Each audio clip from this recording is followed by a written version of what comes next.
So I'm going to try a new style of video here where I'm kind of talking about things after the fact and like a voiceover recording.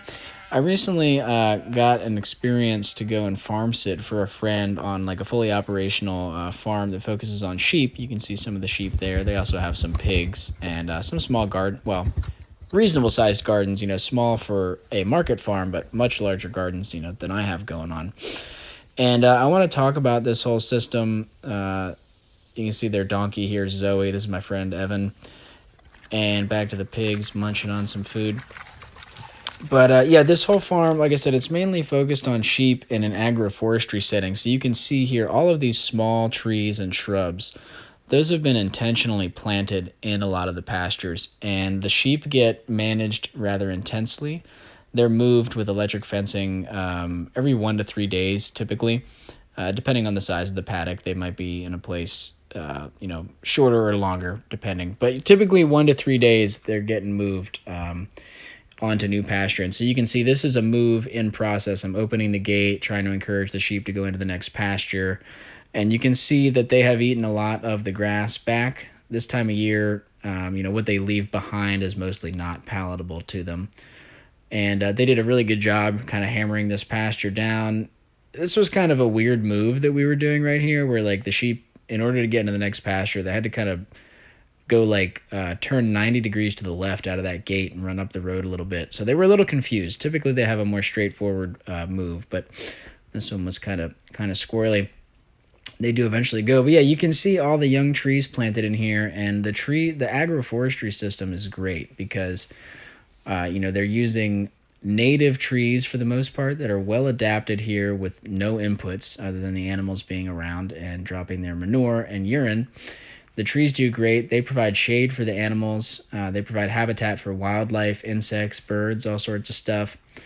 And, a lot of these trees are going to provide fruit and nuts for humans in the future. There's mulberries and hazelnuts and hickories and walnuts and oak trees and locusts and all sorts of things. And in this system, there's also a lot of intensive management of the trees in the sense that certain things are going to be coppiced or pollarded, different types of ways to cut the trees, trim the trees basically, to give the animals tree hay. And so we did a little bit of this while we're here. I don't think I got any of it on tape, but trees that the owner of the farm was deciding were appropriate trees to be coppiced or pollarded were cut back, and the branches were then dropped into the pastures, and the sheep just go bananas eating these leaves, especially the things that they really like. Locust leaves, mulberry leaves have a very high protein content, similar to alfalfa, and so they make an amazing tree hay that the animals just love.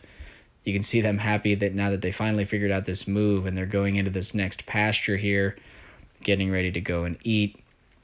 We were here farm sitting. You can see their farm dog there. She was a sweetheart.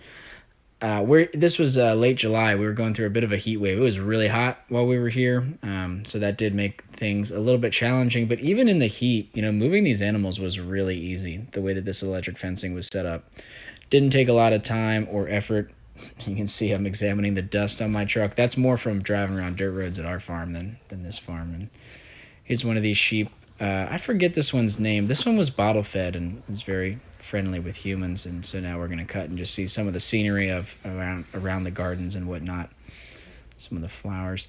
But yeah, this is agroforestry is something that I'm really interested in. My passion is native trees, but native tree. This is their little blueberry patch.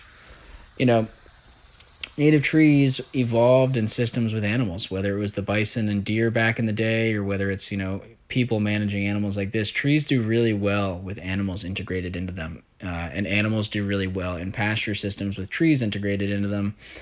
It just makes sense. The animals do a really good job at mowing the vegetation and providing some fertility through their manure.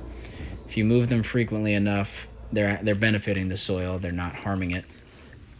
Obviously, if you keep animals in one place too long, they can certainly harm trees and harm the soil, but this is a really harmonious system, right? And then again, the trees are providing much needed shade to the animals and also some tree hay. And so it's just a good way to be growing animals that humans can eat. Beautiful sunset. While also growing fruit and nuts that humans can eat, and just giving a really decent quality of life to the animals, to the trees, improving the soil. And it's check out this hornet's nest. This is actually back at my place. I have this huge hornet's nest going on in my backyard that I'm just leaving it.